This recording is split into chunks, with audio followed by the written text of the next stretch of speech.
Start. सो नमस्कार students, RPSC first grade का exam हुआ है मैथमेटिक्स का। 150 क्वेश्चंस हैं। इस बार थोड़ा सा पैटर्न चेंज है, साइकोलॉजी के क्वेश्चन कुछ कम दिखे हैं और मैथमेटिक्स के यूजी पीजी के क्वेश्चन ज़्यादा दिखे हैं। पेपर लास्ट टाइम के कंपैरेटिवली थोड़ा सा ज़्यादा आसान है। मैं अलग अलग स्लाइड्स में 30-30 क्वेश्चन के सॉल्यूशन आपको दिखाऊंगा और आप अपने मार्क्स चेक कर लीजिएगा। हमारी एक्सपेक्टेशन के हिसाब से 250 से कम कट ऑफ नहीं जाएगी।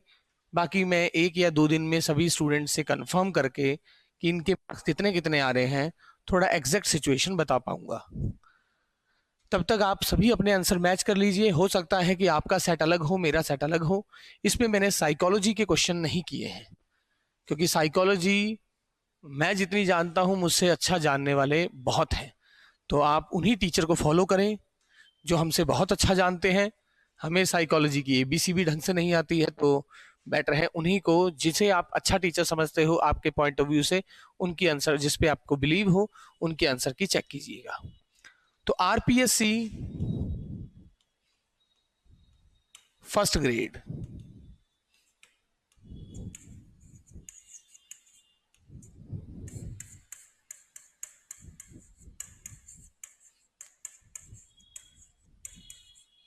जी, देखिए स्टूडेंट्स, पहला क्वेश्चन साइकोलॉजी का था, मैं इसे ड्रॉप करूंगा। सेकंड क्वेश्चन, अब उम्मीद है अब आपको सॉल्यूशन थोड़े दिख रहे होंगे कि अचर त्वरण के अधीन सरल रेखा में चलता हुआ एक कण 5वें तथा 7वें सेकंड में क्रमशः इतने तथा इतने मीटर दूरी चलता है, इसका त्वरण बताना है। और आप सिंपल सी यहां पर कैलकुलेशन कर रखी है। आपका आंसर नंबर 3 है, जिस पे मैं डबल टिक करूंगा क्योंकि ये जिस बच्चे का है हो सकता है उसने कोई और टिक किया हो, तो आप रेड मार्कर को ही फॉलो करें। अगला प्रश्न है, ये वेक्टर का क्वेश्चन है। Vector A, vector B, vector C, 3 सदिश दिए हैं। वेक्टर बी तथा सी के तल में एक सदिश जिसका वेक्टर ए पर प्रक्षेप 0 होगा। तो आप देख सकते हैं यहां पर हमने डायरेक्ट फॉर्मूला लगाया है और ये आंसर नंबर 2 आ जाएगा। बिल्कुल सारी इसमें कैलकुलेशन कर रखी है, आप क्रॉस चेक कर लीजिएगा। ये साइकोलॉजी का था। अगला क्वेश्चन वेक्टर एस दे रखा है और यहां पर ये किसके बराबर होगा। सिंपल सी कैलकुलेशन है, ये आपको बहुत बार करवा रखा है गॉस थ्योरम से, और आंसर नंबर 2 इसका सही होगा। आप क्रॉस चेक कर सकते हैं। ये आपका सम फलन और विषम फलन था। यहां इस बच्चे ने 5 और -5 को बदल गया, जबकि ये आंसर नंबर इसका 4 आएगा। आप चेक कर सकते हैं। एफ एक्स ये दे रखा है और विषम फलन किसे कहते हैं, अगर एफ ओ माइनस एक्स किसके बराबर हो जाए, माइनस एफ एक्स के बराबर हो जाए। और जब आप x को माइनस एक्स से बदलेंगे तो ये 1 अपॉन ई की पावर x हो जाएगा। तो 1 प्लस ई की पावर x, 1 माइनस ई की पावर x, और ये आप इसमें से माइनस कॉमन लें तो ये आ रहा है। तो आंसर नंबर 4 इसका सही होगा। थोड़ा सा लंबी कैलकुलेशन हो गई है यहां पर, होपफुली आपको क्लियर दिख भी रहा होगा। यदि x square y minus 2x plus y is equal to 0, mod x less than 1, then this बटा दिस। तो ये एक्सपेंशन log 1 प्लस एक्स और log 1 माइनस एक्स की एक्सपेंशन की, उनको सब्ट्रैक्ट किया और इन्हें सॉल्व किया है। थोड़ा सा लंबा है क्वेश्चन, तो आप देख लीजिएगा। इसका आंसर नंबर 2 है, खुद कीजिएगा। बट सभी स्टूडेंट्स को सजेशन है कि जिन्होंने भी सेकंड ग्रेड का भी एग्जाम देना है वो बिना आंसर्स देखे पहले फर्स्ट ग्रेड को खुद सॉल्व करें और बाद में आंसर्स मैच करें। ये x0, x1, x2, x3 पर आधारित 1/x का तृतीय विभाजित अंतर बहुत ही सिंपल है, तृतीय विभाजित अंतर, और इसका आंसर नंबर 2 आ जाएगा। सिंपल सी कैलकुलेशन है। सारे देखिए इतने कम स्पेस पे ऑलमोस्ट सारे क्वेश्चन आ जाएंगे। छोटी छोटी सी कैलकुलेशन जिसने पढ़ा हुआ है। 9th साइकोलॉजी का है, सुना है साइकोलॉजी भी अच्छी आई है। और ये 10th का आंसर 1 है। ये आपने पार्शियल डिफरेंशियल इक्वेशन में भी पढ़ा होगा, और सिंपल डिफरेंशियल इक्वेशन में बनाए तो इसके कॉरस्पॉन्डिंग जो इक्वेशन बनती है लाग्रांज सहायक समीकरण dx by P dy by Q is equal to dz by R जी। और ये क्या हो जाएगा, किसी पृष्ठ f of x y z equal to 0 के बिंदु दिस पर अभिलंब एक ऐसी रेखा के लंबवत है जिसके दिक् अनुपात ये है। बिल्कुल सही है ये। और यहां रिंग दे रखा है, R इज इक्वल टू ये Z6 दे रखा है। तो अब आपसे पूछा गया है ये एक क्षेत्र होगा, विभाजन वलय होगा, ये शून्य में भाजकों सहित वलय होगा। तो आंसर नंबर 3 है। एब्स्ट्रैक्ट आपको बहुत ही डिटेल में कराई गई थी। यहां पर लंबवृत्तीय बेलन की बात है जिसके निर्देशांक वक्र दिश है। अक्ष पूछा गया है आपसे और आपने क्या किया, ये गोला बनाया और उसको जिस अभी समतल ने काटा। तो अब क्या है, ये है स्फीयर का सेंटर। जैसे ही आपको इस प्लेन की इक्वेशन पता लगी तो इसका नॉर्मल आपको पता लग गया। अब आप इस लाइन की इक्वेशन आराम से निकाल सकते हैं। ये रहा आपका अक्ष। तो अब इस लाइन की इक्वेशन क्या होगी, एक लाइन जो 0 0 से पास हो रही है और उसके पैरेलल वेक्टर क्या है 1 1 1। सॉल्व किया, ये आया। तो आंसर नंबर 4 इसका सही है। अगला क्वेश्चन देखें। सेट थ्योरी का आपने A क्रॉस B निकाला और A क्रॉस C निकाला। सिंपल कैलकुलेशन है, सॉल्व कर लीजिएगा। इसका आंसर नंबर 4 आने वाला है। आंसर नंबर 4 आने वाला है। नेक्स्ट देखिए क्वेश्चन। अब ये तो ठीक है, ये थोड़ी हाई लेवल की बात हो गई है। तो यदि y इज इक्वल टू 3 बार डेरिवेटिव कीजिए और x को 0 पुट कर दीजिए, you will get your answer. ठीक है ना। तो आंसर नंबर 3 आ जाएगा। आंसर नंबर 3 आ जाएगा। You can easily check this one. अगला यहां पर 1/xd और आप देख रहे हो ये x into d y by d x, ये बिल्कुल हमारे पास समघात रैखिक अवकल समीकरण वाला टॉपिक बन गया है। d बाई डी जेड वाला, तो d डैश माइनस 1 और ये x इनवर्स का मतलब 1 by e raise to power z। और d वाले में क्या करते हैं, ये भी z का फंक्शन, z का डेरिवेटिव है, ये e raise to power minus z है, ये d बाई डी जेड को रिप्रेजेंट कर रहा है। तो d डैश की जगह -1 डालेंगे तो ये -1/2x। तो आंसर नंबर 2 इसका सही है। अगला प्रश्न देखें। रैखिक प्रोग्राम समस्या के न्यूनतमीकरण हेतु, तो इसमें मिनिमाइजेशन की बात है। अगर वैसे तो अगर कोई मिनिमम प्रॉब्लम आती है, हम उसे जब मैक्सिमम में कन्वर्ट कर लेते हैं, उसके बाद ZJ minus CJ greater than equal to 0 होता है। बट ACF 2018 में आया हुआ था क्वेश्चन। ACF 2018 में आया हुआ था क्वेश्चन। तो ये पिछले 1-2 एग्जाम्स में जहां जहां आया हुआ है, वहां से आंसर जब हमने अपने टेस्टों में भी दिया, क्योंकि हम नॉर्मली जब इसको सॉल्व करने की बात आती थी तब तो वही बात है, मैक्सिमम प्रॉब्लम में कन्वर्ट करते थे और मैक्सिमम में प्रॉब्लम में कन्वर्ट करने के बाद हम क्या करते हैं, ZJ माइनस CJ को ग्रेटर देन इक्वल टू 0 ही होता। बट 3-4 एग्जाम्स में मैंने देखा तो हमें ये मानना पड़ा कि लेस देन 0 ही होगा, क्योंकि 3-4 एग्जाम्स में इसका आंसर ऐसा ही लिखा हुआ था। ACF 2018 में आया हुआ था, इसलिए लेस देन इक्वल टू 0। तो ये जब स्टूडेंट को पढ़ाता था तब भी मैं तो हमेशा ZJ minus CJ greater than equal to 0 ही बोलते हैं। क्यों बोलते हैं, क्योंकि मिनिमम को हम मैक्सिमम में कन्वर्ट करते हैं और फिर उसको सॉल्व किया जाता है। पर स्टूडेंट्स को टेस्ट में भी दिया था तब हमने बोला था भाई पुराने एग्जाम्स में यही लिखा हुआ है, वरना नॉर्मली आप कई बुक्स देखोगे तो उसमें ये चीज दी ही नहीं होती, क्योंकि उसमें तो मेथड दिया जाएगा सॉल्व करने का। तो होपफुली आज तक जो RPSC ने आंसर्स दिए हैं वो सही थे। और यहां देखिए, यदि अंतर का अंतराल इकाई है तब डेल्टा 10 1 माइनस x, और ये भी काफी छोटा क्वेश्चन है, थोड़ा सा सॉल्व करोगे you will get your answer. Answer number 3 आ जाएगा। अगला देखें। यहां पर इसका अवकलन किया गया है, del z by del x किया गया है और उसके बाद x को 8 और y को 0 रख देंगे। कैलकुलेशन कीजिए, आपका आंसर बिल्कुल कुछ नहीं करना था, मतलब जिसको सिर्फ डिफरेंशिएशन पता थी, del z by del x करना था और सॉल्व कर देना था। सिंपली डिफरेंशिएशन करना है और आपके पास सॉल्यूशन अवेलेबल है। और ये लीनियर अलजबरा, जिसने लीनियर अलजबरा पढ़ी है उसे पता है, इसे कहते हैं linear sum, and linear sum is generated by S union T। बिल्कुल सही। S अगर LT का सबस्पेस है तो LS भी इसको कंटेन करेगा। S अगर LT के अंदर कंटेन हो रहा है, L ऑफ LT, ये भी सही है।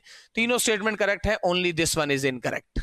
तो incorrect statement L of S union T is equal to this one. Linear algebra का डायरेक्ट कंसेप्ट, ये मनोविज्ञान, Fx is equal to this one. तो लग्रांज मध्यमान प्रमेय है।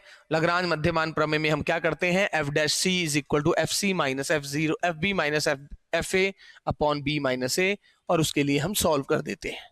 तो सॉल्व किया, इसका आंसर नंबर 2 आ रहा है। कैलकुलेशन है, कैलकुलेशन सारी की गई है इसमें। हो सकता है ये कल मैं दिखा रहा था बट कल वो दिख नहीं रहा था, तो आज हमने सोचा दोबारा दिखा दें। कल भी कुछ ऐसा ही था। क्वेश्चन नंबर 3, एक तो डायरेक्ट दिख जाएगा, एक अनंत स्पर्शी के लिए क्या करेंगे, y की जो सबसे बड़ी घात है उसके गुणांक को 0 के बराबर रखें। कैलकुलेशन चेक कर लीजिएगा, कल थोड़ा फास्ट किया गया था तो मे बी x + 3 बराबर 0। और बाकी फिर हम क्या करेंगे, अब x - y के कोरस्पॉन्डिंग दो, तो पहला तो गलत हो गया, इस बच्चे ने तो पहला ही लगाया है जो पहला ही गलत है। और उसके बाद x - y के कोरस्पॉन्डिंग जैसा निकाला था, x - y -4 और -2, तो answer number 2 is correct. Answer number 2 सही है इसका।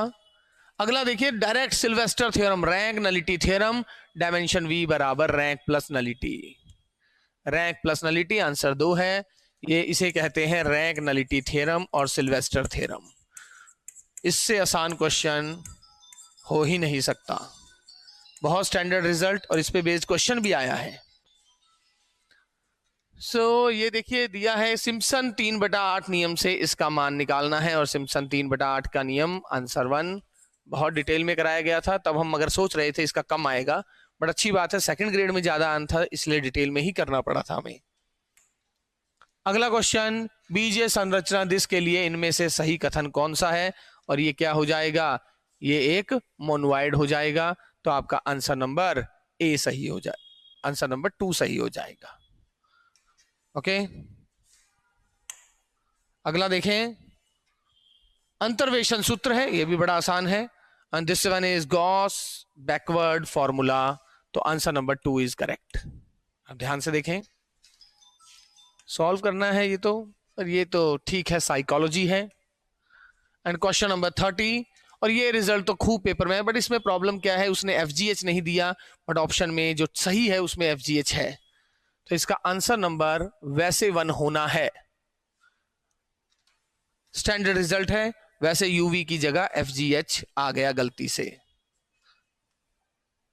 अच्छा 60 लगा दिए पूरे,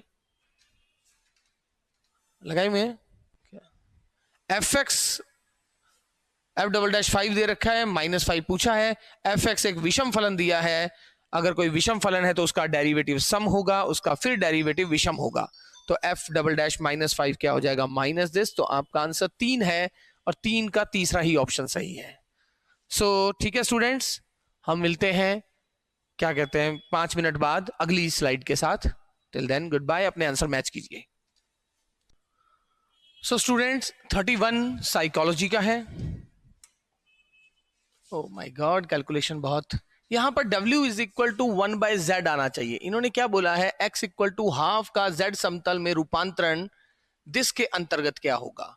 तो आप जान रहे हैं W = अगर 1/z है तो इसका मतलब z = 1/w।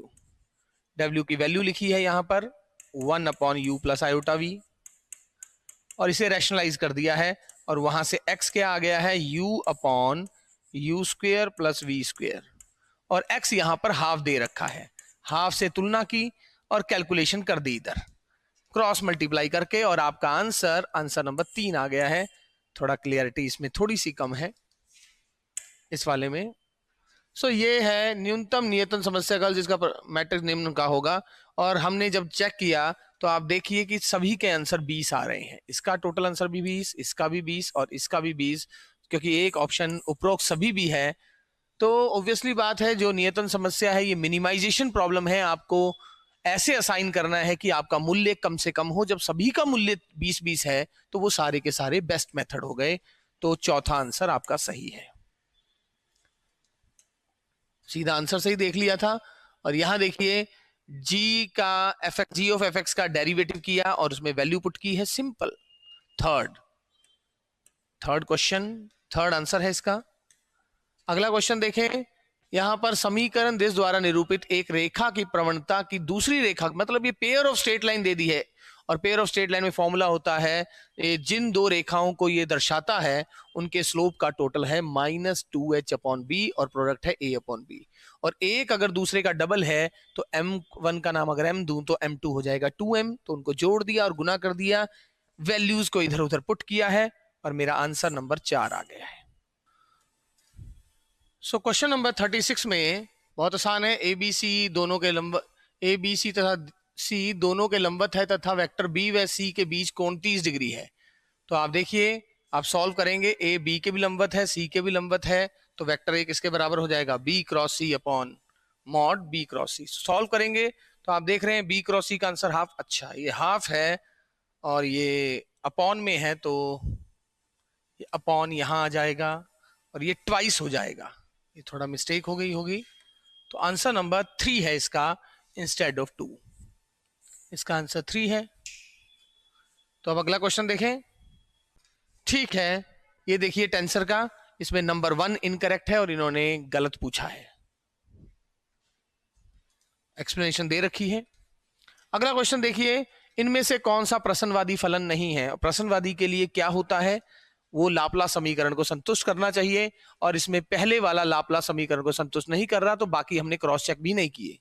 हो सकता है कि आगे जाके आंसर कोई गलत ही हो जाए, बट ये माइनस है तो ये 2 और 2 आ रहा है, तो 2 - 2 इसका तो 0 आएगा। ये वाला तो शायद आई थिंक बुक का ही है, जहां तक मेरा ख्याल है। इसको क्रॉस चेक करना था, तो जहां तक हम हैं, हम बात कर रहे हैं आंसर नंबर 1 होगा, जो प्रश्नवादी नहीं है। और ये देखिए इसका आंसर नंबर 2 आ जाएगा। सिंपल कैलकुलेशन है। उम्मीद है आप कैलकुलेशन जरूर क्रॉस चेक कर लीजिएगा कि कैलकुलेशन वाइज कुछ गलत ना हो गया, इसलिए आपको सीधा ए और बी नहीं बताया गया। ए और बी में हो सकता है कि अब एक्सप्लेनेशन है तो कहीं 2 + 2 गलती से कुछ मिस्टेक हो गया हो, तो आप बस वो क्रॉस चेक कर लीजिए, कंसेप्ट वाइज सही होगा। रैखिक क्या है, यहां देखिए y की पावर हाफ है, रैखिक नहीं बचा। यहाँ y के साथ dy/dx है, रैखिक नहीं बचा। यहाँ रूट में है dy/dx, रैखिक नहीं बचा। तो यही अकेला है जो रैखिक है, तो आंसर नंबर 2 इसका सही है। अगला दूरिक दिस के लिए, तो अगर आप देखिए इसे आप सॉल्व करेंगे तो आप कैलकुलेशन करके देख सकते हैं। इसका आंसर नंबर बी है, यानी आंसर नंबर 2 करेक्ट है। हर क्वेश्चन की एक्सप्लेनेशन है ताकि आप क्रॉस चेक कर पाए कि आपका आंसर क्या आ रहा है। अगला देखिए, P अगर एक डायगोनल मैट्रिक्स होता है तो P इनवर्स क्या होगा, adjoint A upon determinant, adjoint P upon determinant P। और ये एडजॉइंट P भी डायगोनल होगा और डिटर्मिनेंट P जब उससे भाग करेंगे तो भी डायगोनल रहेगा। सिमेट्रिक मैट्रिक्स का इनवर्स सिमेट्रिक होता है।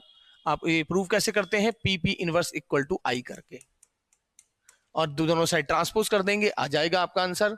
ये बिल्कुल सही है। चौथा वाला गलत है और वो गलत करके दिखाया हुआ है, तो आंसर नंबर 4 इसमें रॉन्ग है और आपसे रॉन्ग ही पूछा है। अगला देखिए, एनवीमीए यूक्लिडियस सिमेट्री में AJX बराबर है। इन यूक्लिडियंस पे ऑल क्रिस्टोफल सिंबल्स आर 0, तो सॉल्व करेंगे तो आप देखें आंसर बी इज करेक्ट। सीधा सीधा डायरेक्ट रिजल्ट था जी। लीजेंड्रे डिफरेंशियल इक्वेशन है, इसे अगर आप सॉल्व करें तो आप देख सकते हैं आंसर 3rd है।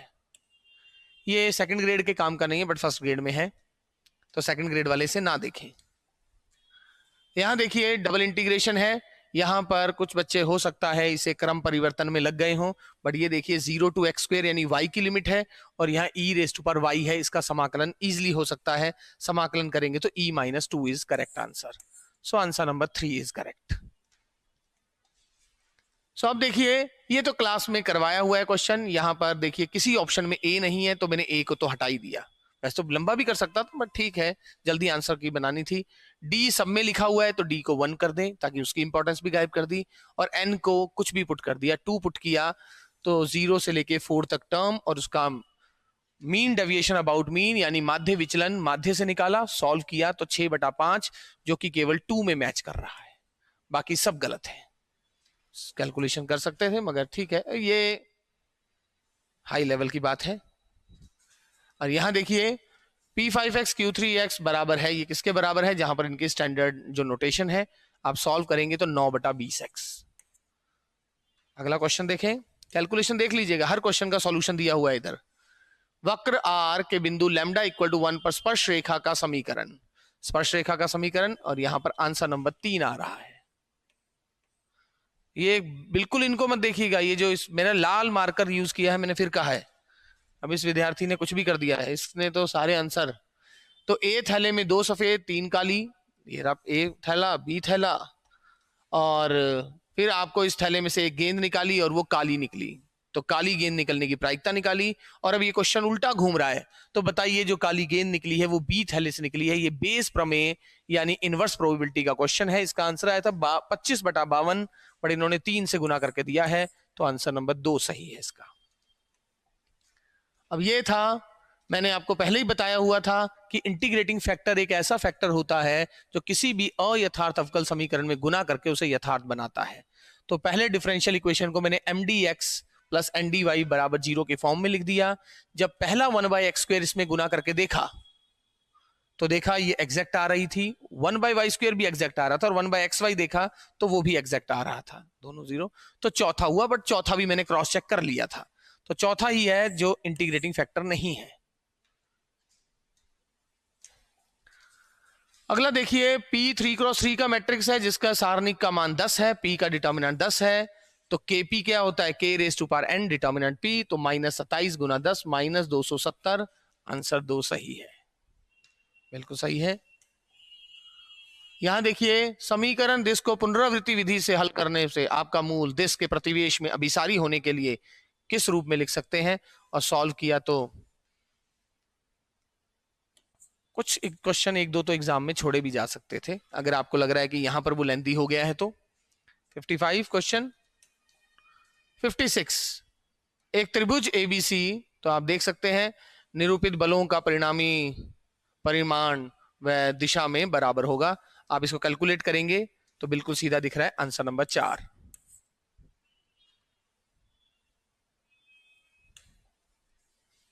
ये देखिए लिमिट का क्वेश्चन है, केवल आपको रैशनलाइज यानी परिमेयकरण करना है, सॉल्व करने पर आपका आंसर 1 आ जाएगा। आंसर भी 1 है और ये भी 1 है।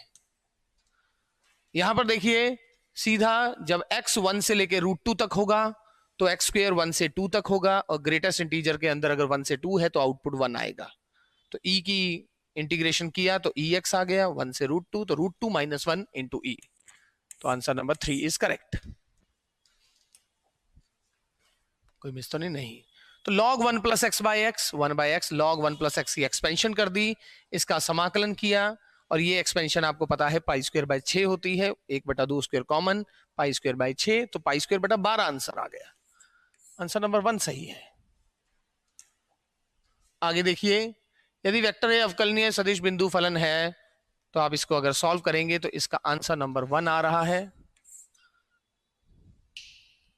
आंसर नंबर 1 आ चुका है। देखिए चेक कर लो। सो स्टूडेंट्स नमस्कार, देखो ये क्या है, लंबवृत्तीय बेलन का समीकरण जिसका अक्ष एक्स अक्ष है, और ये तो डायरेक्ट बुक का क्वेश्चन है, तो खूब हर बार बुक्स में और टेस्टों में आता ही है।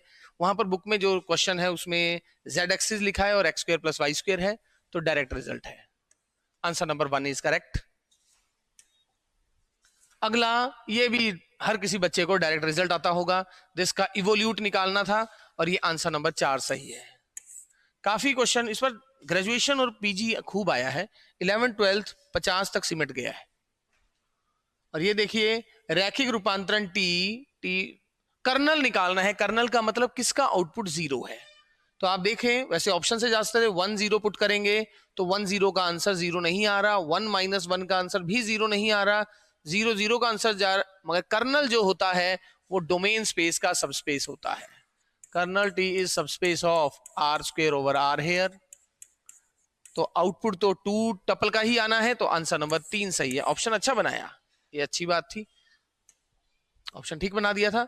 और यहां देखिए आपसे पूछा अवमुख समुच्चयों का, ये जो इस प्रकार का लीनियर कॉम्बिनेशन होता है ये अवमुख समुच्चय होता है, ये कॉन्वेक्स होता है, इंटरसेक्शन भी कॉन्वेक्स होता है, तो यूनियन बचा जिसका कॉन्वेक्स होना जरूरी नहीं है। क्लास में क्वेश्चन करवाया हुआ है, तो हमारे थ्योरी में ही आता है। वैसे तो थ्योरी पढ़ के जाते, जिसकी थ्योरी अच्छी है उसको कोई दिक्कत नहीं है। ये पेपर ज्यादा प्रैक्टिस भी नहीं मांग रहा था, नॉर्मल पेपर था, पर थोड़ा ग्रेजुएशन पे कमांड होनी चाहिए थी। असमीका के पूर्णांकीय हलों की संख्या, और वो 3 आ गई है, 0 1 2, तो आंसर वो 3 है, वो बाय मिस्टेक लिख दिया है, आंसर 3 नहीं, आंसर 3 है, मतलब आंसर नंबर 2 है, आंसर 3 है। तो 66 आई थिंक पीछे मिस तो नहीं हुआ है, नहीं, लिख ही देता हूं, आंसर नंबर 2। आगे देखिए शिक्षण विधि है, सॉरी ये जो भी है साइकोलॉजी, हमारे लिए तो एक ही बराबर है। यदि दिस शंकु दिस के 3 परस्पर लंबवत जनकों में से है, ये 3 परस्पर, तब शंकु के किस अन्य जनक का समीकरण है। तो ये जनक हमें दिया हुआ है, ओके। अब इनमें से कोई एक जनक, देखो तीन परस्पर लंबवत जनक है, मतलब एक जनक दिया हुआ है, अब दूसरे में से कोई पूछा है तो दूसरा जनक इसके लंबवत होगा। तो किसके साथ डॉट प्रोडक्ट जीरो है, बस मैं इसी में इंटरेस्टेड था। तो जैसे ही मैंने पहले वाला देखा 2x बराबर -2y बराबर -z, तो ऐसे आया। अब इसके पैरेलल वेक्टर है 1 -1 1, इसके पैरेलल है हाफ -हाफ -1, और जब मैंने इसका डॉट प्रोडक्ट किया तो ये 0 आ गया। तो इसका मतलब आंसर नंबर पहला सही है। अगला 68, तो 69 आप देख सकते हैं इसका आंसर नंबर 3 आ जाएगा अचर अनुपात में। आगे देखें, कैलकुलेशन करें। टी ई रेस्ट बार का फूरियर रूपांतरण, तो फूरियर सीरीज थी, इसको ओपन करना था। आंसर नंबर 4 करेक्ट, ये वहां करने लायक नहीं था।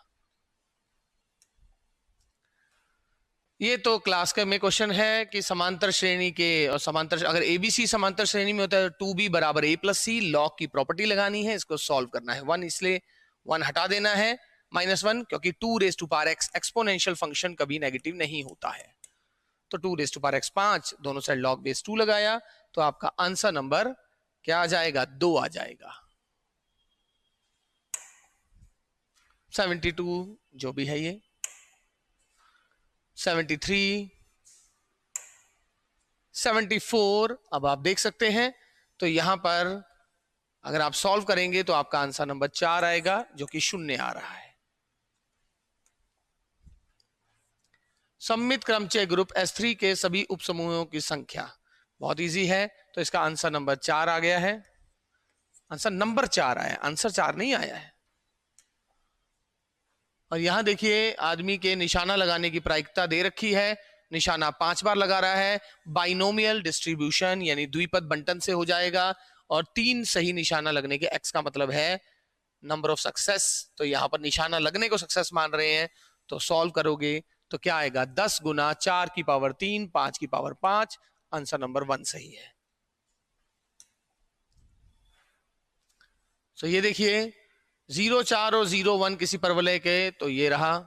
तो इसका शीर्ष क्या है, तो आप देखिए कि इसका अक्ष जो है वो y अक्ष है, तो कैसा बनेगा, और डाउनवर्ड है तो x² बराबर -4a इंटू वाई।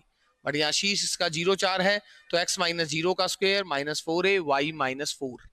तो आप इसको कैलकुलेट करें, और 4a क्या है, तो 4a जो है a हमारा आ रहा है 0 से a कितना होता है, a का मतलब क्या होता है स्टूडेंट, a का मतलब होता है शीर्ष और नाभि की दूरी, जो कि ये 0 1 दे रखा है, ये 3 आ गया। और अगर ये 3 आ गया है तो 4 3 12, तो यहां पर 12 रखेंगे और आप सॉल्व करें तो आपका आंसर नंबर क्या आ जाएगा, आंसर 1 नहीं आ रहा है, आंसर 2 आ रहा है। तो आंसर 2 बिल्कुल सही है। और ये देखिए यहां सॉल्व कीजिए, एरिया निकालना है, सिंपल इंटीग्रेशन करना है और सॉल्व कीजिए, आपका आंसर 32/3। बट एरिया वगैरह को थोड़ा सा लेट ही तवज्जो देनी चाहिए, वहां पर घातक हो सकता है। ये सिंपल था बट फिर भी इसमें भी समय तो लगता। और ये तो बहुत आसान क्वेश्चन है, a⁴ की कोटि निकालनी थी, सीधा इसका आंसर 3 आ रहा है, मतलब आंसर नंबर 2। ए और ए इनवर्स और ए की सभी एंट्री किस प्रकार है वो भी बता रखी है, सॉल्व करना था, आपका आंसर नंबर 2 आ जाना था। ये देखिए मीट्रिक, मीट्रिक के बारे में पूछा है, द डी क्या मीट्रिक आएगा, क्योंकि ये एक नॉर्म है। 1 नॉर्म है तो आपका आंसर क्या आएगा, 1। r² में दूरिक है।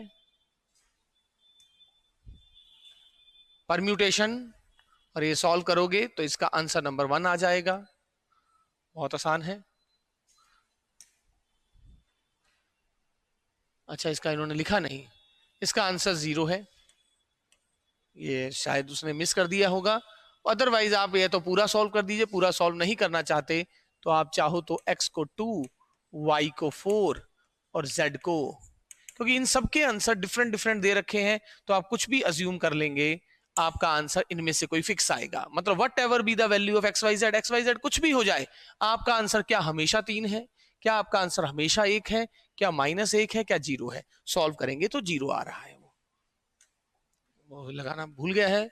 एक खेल का भुगतान मैट्रिक्स निम्न है, बी के लिए खेल का मान इन्होंने सॉल्व किया यहाँ पर और ये 2,3 आया है, बट बी के लिए बी जो है वो ए का जो भी आंसर आएगा उसका नेगेटिव होगा, तो इसका आंसर नंबर 1 है। तो यहां लिखा नहीं है, तो आंसर नंबर 1 सही होगा इसका। जी, ये तो हाई लेवल की बात है। ये इंटीग्रेशन में तो कोई दुख ही नहीं दिया, काफी आसान इंटीग्रेशन। 2√10x बेसिक इतना इंटीग्रेशन पढ़ने का है, जब ऐसा आता है तो दुख होता है कि यार कितना समय लगा दिया था। जी, क्रिकेट बॉल को क्षैतिज दूरी इतना फेंकने पर, ये भी छोटा क्वेश्चन था, सॉल्व करेंगे, इसका आंसर नंबर 1 आ जाएगा।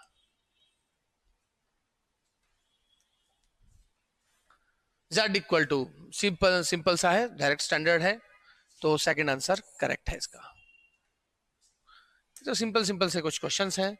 ये साइन 7 पाई 5, तो हमारी कोशिश क्या रहती है, cos theta plus iota sine theta बनाना। तो 1 प्लस कॉस 2 थीटा को 2 कॉस स्क्वायर थीटा बाई 2 और 2 sine theta by 2 cos theta by 2, ये कॉमन आ जाएगा। आयोटा का मतलब ई आयोटा पाई बाई 2, इसको ऐसा लिख दिया और कैलकुलेट किया तो minus pi by 5। Answer number 3 सही है। ये तो बिल्कुल सबसे ही आसान क्वेश्चन, इस प्रकार के क्वेश्चन तो खूब कराए जाते हैं, ये तो सभी बच्चों ने सही किया होगा, वो कहीं भी पढ़ा हो।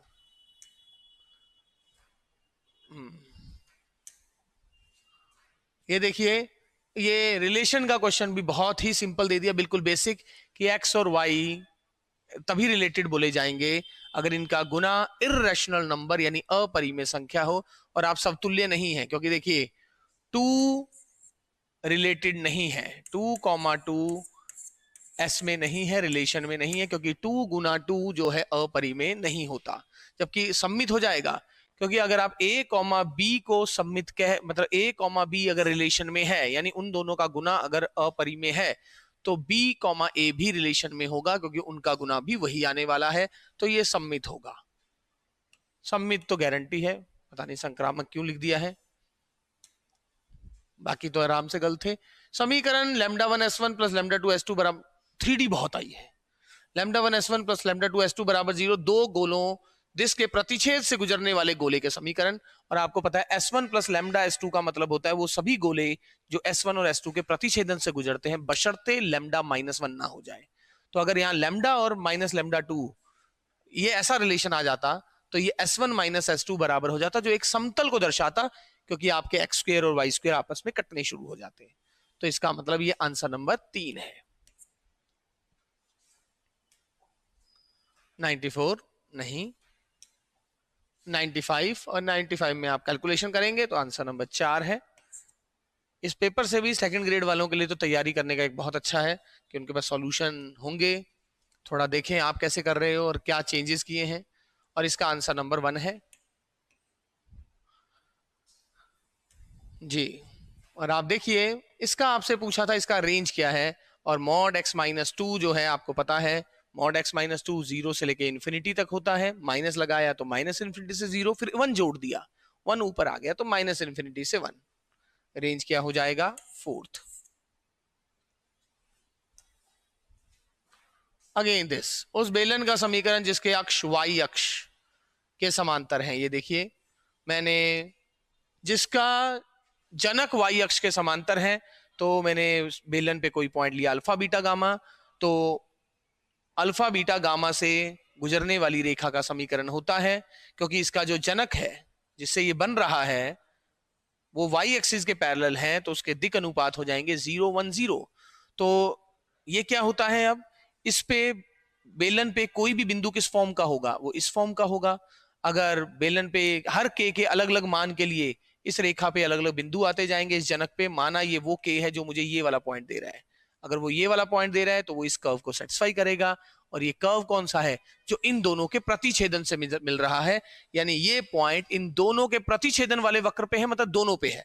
तो पहले मैंने पहले पे पुट किया, पहले वाले पे क्या था x minus y plus z equal to 1 और k की वैल्यू निकाली, और दूसरे में पुट करते ही आपका आंसर नंबर 2 आ जाएगा। अगला, यदि एक दीर्घवृत्त का नाभि उसकी लघु अक्ष, ओ मैंने गलती से यहां b लिख दिया था जबकि 2b था, लघु अक्ष बोला है, अर्ध लघु अक्ष नहीं बोला, 2b, और इसको कैलकुलेट करेंगे तो e इज इक्वल टू 2√2/3, तो आंसर नंबर 2 इज करेक्ट। रेखाओं दिस तथा दिस के बीच लघुत्तम दूरी, शॉर्टेस्ट डिस्टेंस फॉर्मूला वाला। तो ये रहा वेक्टर आर और दूसरा वेक्टर आर को स्टैंडर्ड फॉर्म में लिखा। यहाँ से a1 a2 b1 b2 मैंने फाइंड आउट किया और b1 क्रॉस b2 ऐसे निकालते हैं a2 माइनस, और ये है शॉर्टेस्ट डिस्टेंस का formula 2/√5 is the answer. 100 question हुए। सो स्टूडेंट्स आप देख सकते हैं, अब एक एक क्वेश्चन को एनालाइज कीजिए। ऑलमोस्ट जितने इसमें नंबर आएंगे आपके उतने ही नंबर आने वाले हैं। सो स्टूडेंट्स क्वेश्चन नंबर 101 देखें। तो 101 का क्वेश्चन का आंसर नंबर 2 है आच्छादक समाकारिता। क्रॉस चेक करते रहिए सारे। शंकु दिस का व्युत्क्रम शंकु, और ये हमने पढ़ा हुआ है ax² + by² + cz² प्लस उस स्मॉल abc की जगह कैपिटल abc आ जाता है, जहां कैपिटल abc इसका यूज करके निकलता है। तो आपका आंसर आ जाएगा 6x² + 3y²। इसको दोबारा इसलिए बनाना पड़ा क्योंकि कल जब कर रहे थे तो सॉल्यूशन नहीं दिख रहा था, वरना तो सबसे पहले 11, सवा 11, 11:30 तक आंसर आ गया था। और ये बिल्कुल लॉजिकल है। उन बिंदुओं का बिंदुपथ जिसका दीर्घवृत्त को स्पर्श करते हुए 3 परस्पर लंबवत स्पर्श रेखा खींचे जा सकते हैं। तो बिंदुपथ निकालना है। और आपको पता है, ऐसा आपने 2D में भी पढ़ा हुआ है कि कोई वक्र दिया होता था, एक बिंदु का बिंदुपथ जो किसका बिंदुपथ, स्पर्श रेखाओं, ऐसी स्पर्श रेखाएं जिनके बीच में 90 डिग्री का एंगल है, उससे डायरेक्टर सर्कल बनता था। तो यहां से बनेगा डायरेक्टर स्फीयर। तो अगर ये एलिप्स बोला हुआ है तो x² + y² प्लस, तो यहां पर हम क्या लेंगे, x² + y² + z² upon a² + b² बटा 0 प्लस 0। तो ये बन जाएगा आंसर नंबर 3, डायरेक्ट रिजल्ट बन जाएगा। वहीं से डायरेक्टर स्फीयर वाला कंसेप्ट। यदि सदिश दिश का योज्य प्रतिलोम सदिश है, ये तो बिल्कुल आसान है, आप इसे सॉल्व करके देखें, और छोटा भी है। नंबर 2 इसका सही उत्तर है। अगला 2 रो cos φ इसका आंसर है। और रो कैसे निकालते हैं, r/dr/dp, और sin φ होता है p/r, तो वहां से cos φ भी निकाला। सॉल्व करोगे तो आंसर नंबर 2 इसका सही आ रहा है। नेक्स्ट वन, और ये लास्ट में बीटा गामा में मैं लास्ट में रिजल्ट लिखाता था, अभी तक कभी आया नहीं था। इसका एक क्वेश्चन लिखा देता था कि भाई लिख लो एक बार, उम्मीद है कि कम आएगा, मगर आ गया। 1/10 करके फॉर्मूला 2πn - 1/2 अपॉन, ऐसा है फॉर्मूला 2πn - 1/2 अपॉन n⁻²। ऐसे बटे 1-2 क्वेश्चन करवाए थे हमने, इसीलिए तो ये आंसर नंबर 2 आ रहा है इसका, देख लीजिए। अगेन सेम क्वेश्चन क्लास का कराया हुआ, आंसर भी सेम 66। यहां सब में देखिए ऊपर एक ज्यादा है नीचे एक कम है, तो मैंने सीधा NCR/NCR-1 का फॉर्मूला, और ये हमारे स्टूडेंट को डायरेक्ट पता भी था। परमुटेशन में 4 ही तो रिजल्ट थे, 4 ही तो प्रॉपर्टीज मैंने लिखवाई थी सिर्फ, कि बाकी प्रॉपर्टी आपको याद करने की जरूरत ही नहीं है। तो ये 4 प्रॉपर्टी में से एक था, उसको डायरेक्ट लगाते, आंसर 66, यानी आंसर नंबर 1 इज करेक्ट। ये तो 108 है जी। यदि रेखा युग्म देश की एक रेखा निर्देशीय अक्षों के धनात्मक भाग को, पॉजिटिव भाग को 2 भागों में बांटे, पॉजिटिव भाग को 2 भागों में बांटे, यानी x, x इसके ऊपर होगा। रेखा युग्म की एक रेखा, जो एक रेखा है वो इस पार्ट को 2 बराबर भागों में बांट रही है, यानी उस रेखा के ऊपर x, x है, और वो इस रेखा में से एक रेखा वो भी है, तो उस रेखा को ये पॉइंट सेटिस्फाई करेगा। तो y की जगह x डाला और इसे सॉल्व करेंगे, a² + b² = -4h। तो answer number 2 is correct. Again रेखा समतल दिश में स्थित हो, अगर रेखा स्थित है तो रेखा के ऊपर जो पॉइंट है वो प्लेन के ऊपर है, प्लेन को सेटिस्फाई करेगा। एक तो यहां से कंसेप्ट आ गया, और रेखा दी है तो उसका पैरेलल वेक्टर पता लग गया। तो जो प्लेन के नॉर्मल होगा वो इस रेखा के परपेंडिकुलर हो जाएगा, डॉट प्रोडक्ट 0, और आप डॉट प्रोडक्ट करेंगे तो आपका c क्या आ जाएगा, -8, और c -8 आते ही इक्वेशन सॉल्व हो जाएगी, और आपका आंसर कितना आ जाएगा, -8,0। तो आपका आंसर नंबर 3 आ जाएगा। यहां देखिए उस बिंदु के निर्देशांक जहां रेखा दिश परवलय दिश का अभिलंब है, तो आप देखिए इसके ऊपर कोई भी जनरल पॉइंट क्या होता है, am², -2am, बिल्कुल स्टैंडर्ड है। और नॉर्मल में मैंने कहा था ज्यादा नहीं, बट ये जो स्टैंडर्ड वाले हैं इसके पॉइंट ऑफ कांटेक्ट ध्यान रखना, ये रहा। और इसको नॉर्मल की इक्वेशन ये रही, y = mx + c, यहाँ c ये होता है। डायरेक्टली कंपेयर करूंगा मैं इससे, यहाँ पर 4a को 4 से कंपेयर किया तो A1 आ गया, और चेक भी कर लिया कि सच में -12 है, बिल्कुल बन रहा है। तो यहां से क्या आ गया, M2 आ गया। तो M2 आते ही मेरे को ये पॉइंट मिल गया A और M आते ही, जो आंसर 4 और -4 है। तो आंसर नंबर 4 करेक्ट आ जाएगा। अगेन निश्चर बिंदु मतलब जो पॉइंट पुट कर रहे हो वही आंसर आएगा। तो FZ बराबर Z यानी W बराबर Z, सॉल्व करके 2 - 2 आयोटा। डिफरेंशियल इक्वेशन है, P का मतलब है यहां X का फंक्शन, तो इसे मैंने सॉल्व किया है। तो आप देख सकते हैं ये बर्नौली बन रहा है, बर्नौली रैखिक अवकल समीकरण, और इसका आंसर आ रहा है Y बराबर P upon X plus C जी। इसका क्या है, यदि JNX ये बेसल का है, और इसका आंसर सारे ऑप्शन इनकरेक्ट है। थर्ड सही हो सकता था मगर 2 आ रहा है उसमें extra. Every infinite cyclic group has 2 and only 2 generator, answer 2 सही है जी। और यहां पर चतुर्थक विचलन का गुणांक पूछा है, गुणांक नहीं पूछा होता तब तो सेकंड ठीक हो जाता, मगर अब क्या है, Q3 + Q1, आंसर नंबर 4 सही है। ये देखिए Y का वह बिंदु जिस पर स्पर्श रेखा इस रेखा पर लंब है, तो मान लीजिए वो बिंदु है X1 Y1, और इस रेखा का स्लोप आ रहा है 1/3। तो स्पर्श, अब आपको क्या बोला है, वक्र पर ऐसा बिंदु जिस पर जो स्पर्श रेखा है वो इस रेखा के लंबवत है, तो इस रेखा का जो स्लोप होगा वो इस टेंजेंट के का स्लोप उसके अकॉर्डिंग हम निकाल लेंगे, M1 × M2 बराबर -1। और इस वक्र पर हर पॉइंट पे स्लोप किस फॉर्म का होगा, dy/dx, क्योंकि X1 Y1 इसके ऊपर है तो सेटिस्फाई करेगा, और वहां से मैंने सॉल्व किया, और आपका आंसर आ रहा है 0,2। आराम से चेक कर सकते हैं। अगेन गिवन कंडीशनों का मैंने यूज किया है, आप देख सकते हैं A3 है, कैलकुलेशन की R बराबर 2।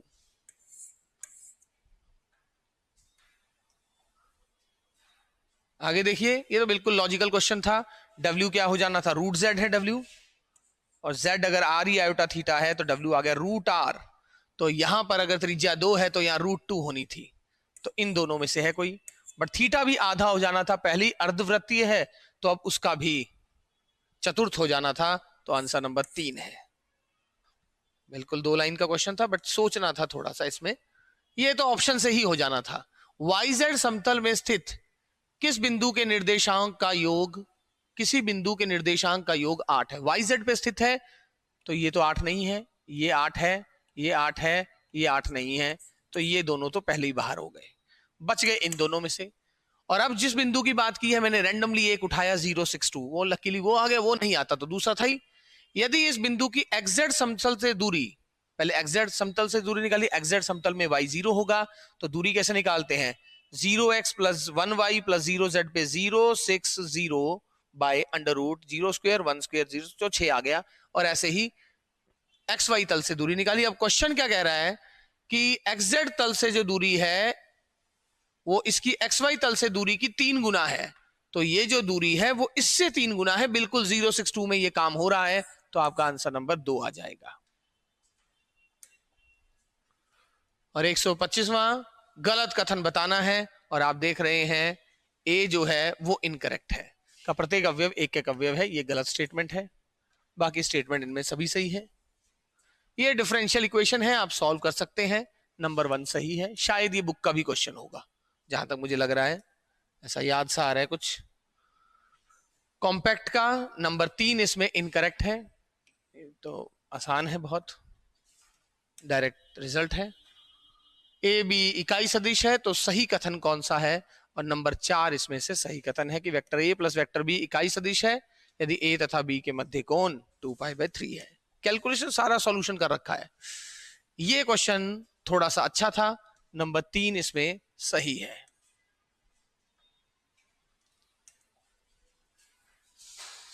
दो बिंदुओं के बीच में दूरी निकालनी थी, और इसमें देखिए आप नंबर 2 करेक्ट हो गया है, दूरी निकाल के दिखाई हुई है आपको, दूरी का formula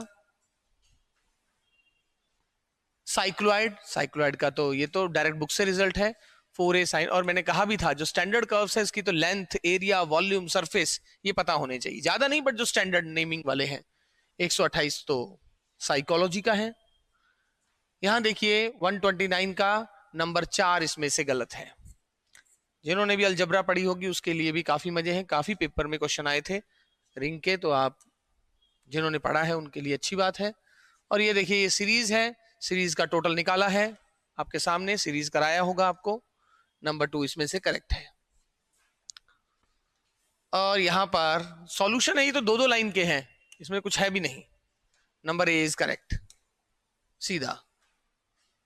polar line of line with respect to the sphere this, polar क्या होता है, पोलर लाइन ऑफ, एक लाइन है उसका पोलर निकालना है। वैसे तो पोल का पोलर होता है, पोल एक पॉइंट होता है, बट इस पॉइंट के लिए जो समतल आएगा, ऐसे हर पॉइंट के लिए जो समतल आएगा उनके से इंटरसेक्शन से जो लाइन बनी उसकी बात कर रहे हैं। तो मैंने क्या किया, मैंने पोलर, ये लाइन आपको दे रखी है, इस रेखा पे कोई भी एक रैंडमली बिंदु उठाया। अब उसका पोलर क्या होता है, पोलर की इक्वेशन बिल्कुल वैसी होती है जैसी स्पर्श रेखा की होती है।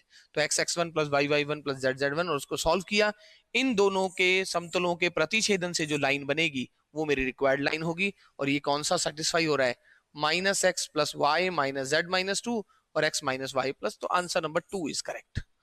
सॉल्यूशन आप देख सकते हैं, सारे सॉल्यूशन किए हुए हैं सारे, कुछ भी डायरेक्ट नहीं लिखा है। Number 4 is correct, you can cross check it. बस एक जो चांस है वो मिस्टेक होना, जैसे यहां पर मैंने एम लिखना ही भूल गया।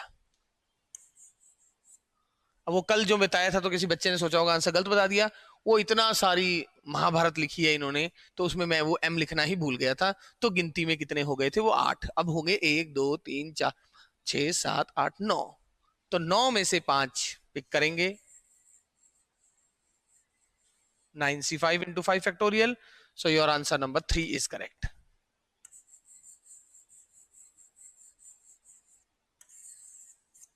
आंसर नंबर 3, क्योंकि ये 9c5 है, वो m मिस हो गया था, देख लीजिएगा आप।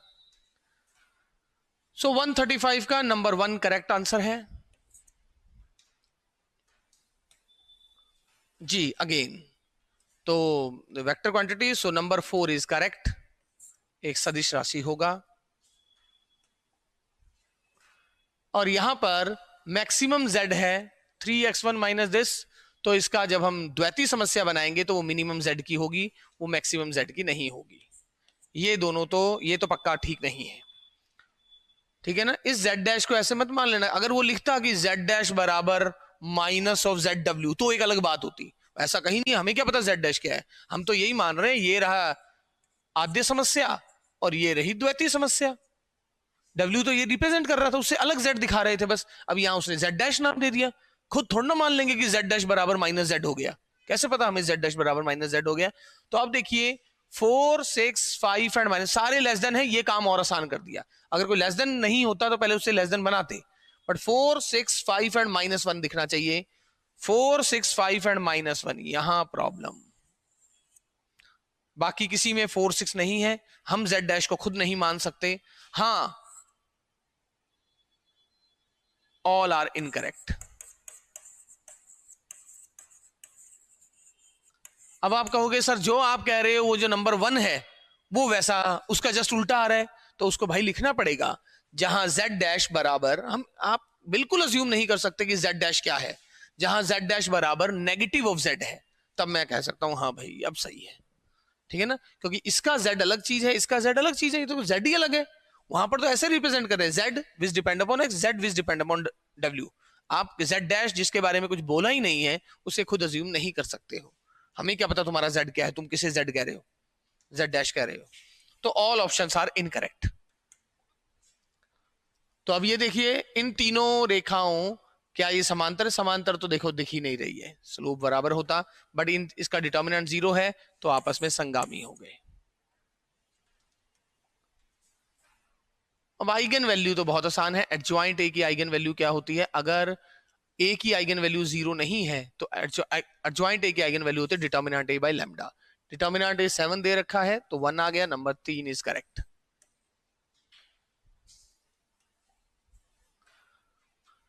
इसको कैलकुलेशन कीजिएगा, नंबर 3 इसमें भी सही है, थोड़ा सा ये लेंदी है, बट कुछ चीजें कुछ ऐसे रिजल्ट थे जो आपको ध्यान रहने चाहिए थे। नंबर 3 करेक्ट है। फिर भी आप सिर्फ इजी पार्ट भी उठाते तो भी बात बन सकती थी, और बच्चा ज्यादा करना चाहता है, प्रॉब्लम वहां ही है। ये देखिए समीकरण दिस के मूल अल्फा बीटा है, तब दिस का मान होगा। आप ऐसे भी सॉल्व कर सकते हैं, वरना आप देख रहे हो आंसर सिर्फ एबीसी में है, अल्फा से कोई मतलब नहीं है आपको। तो आप अपनी मर्जी से घर पे हमेशा क्वाड्रेटिक इक्वेशन पे, मैं हमेशा इस बात को सजेशन दूंगा कि आप घर पे ही कोई ऐसा ए और बी खुद ध्यान रखो कि ये कई बार ऐसे बोल सकता है कि ए और बी या इसके मूल एपी में हो, तो मैं क्या चूज करूंगा। ए और बी आप अपनी मर्जी से ऐसा चुने कि अल्फा और बीटा अलग अलग आ जाए, वैसे तो सेम भी आ जाए तो भी कोई फर्क नहीं, कहीं आंसर मैच ना हो जाए, बस ये प्रॉब्लम है। क्या पता आंसर मैच हो जाए, तो हम ऐसा चूज करना चाह रहा हूं कि A1 आ जाए, B2 आ जाए, तो क्या हो जाएगा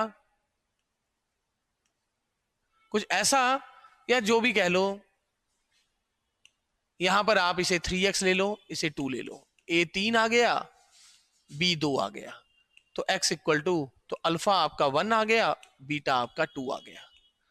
तो अब आपसे बोला है 1 + 1 + 1 3, 1 + 2 + 4 7, तो इनमें से जिसका आंसर 21 है वो आपका आंसर हो जाएगा। अब आराम से ए बी सी की वैल्यू वो रही, A3 और 2, वो चेक करके देख लेना। यहां 3 करेक्ट बोला है तो 3 पे ही चेक कर लेता हूं मैं। 9 + b² - ab - a - b + 1,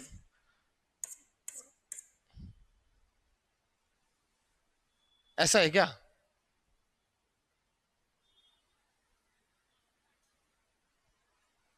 कि मूल अल्फा बीटा है, इसके मूल क्या है, 1 और 2 ही है ना मूल तो। अच्छा वो -3 है, ए को मैंने -3 लिया है ना, सॉरी, ए को -3 लिया है, तो ये क्या बन जाएगा, तभी कहीं ये तो तरीका गलत होता ही नहीं है। ए को -3 लिया है, ओके। 9 4 13, 13 और 9 कितना होता है, 13 और 9 22, 22 - 1 21। तो बिल्कुल आप देख सकते हो आंसर तो गलत होने का सवाल ही नहीं, बशर्ते तुमने कुछ गलती ना कर दी हो जी।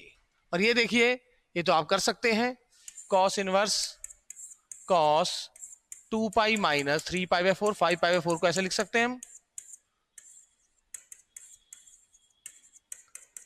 अब इसका डोमेन 0 से पाई हो ही गया है, तो 3π/4 दो लाइन का आंसर है, आप देख सकते हैं, कोई इशू नहीं है जी। अधिक बिंदु के लिए ∂f/∂x और ∂f/∂y को 0 करेंगे, नेसेसरी कंडीशन थी 3, 2 is correct answer, so answer number 3। 52 पत्तों की गड्डी में से 3 पत्तों को निकाला, इनमें से एक ही रंग के होने की प्रायिकता, 3 पत्ते निकालने हैं टोटल, तो 52 में से कोई भी 3 आ जाए एक ही रंग के, या तो उन 26 काले में से 3 आ जाए, या वो जो 26 लाल है उसमें से 3 आ जाए। तो आप सॉल्व करोगे, 3 सही लिखा है, मतलब आंसर ये होना चाहिए शायद।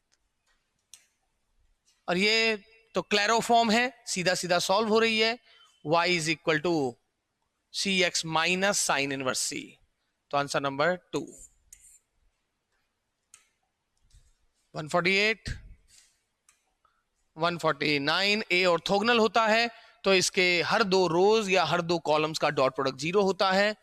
अगर ऑर्थोगोनल मैट्रिक्स है तो ये डॉट प्रोडक्ट लगाया है, नंबर 4 इसमें सही आ गया। ऑर्थोगोनल मैट्रिक्स की डेफिनेशन है, डेफिनेशन ही ये कह रही है। और इसको सॉल्व करेंगे, ऑल आर इनकरेक्ट।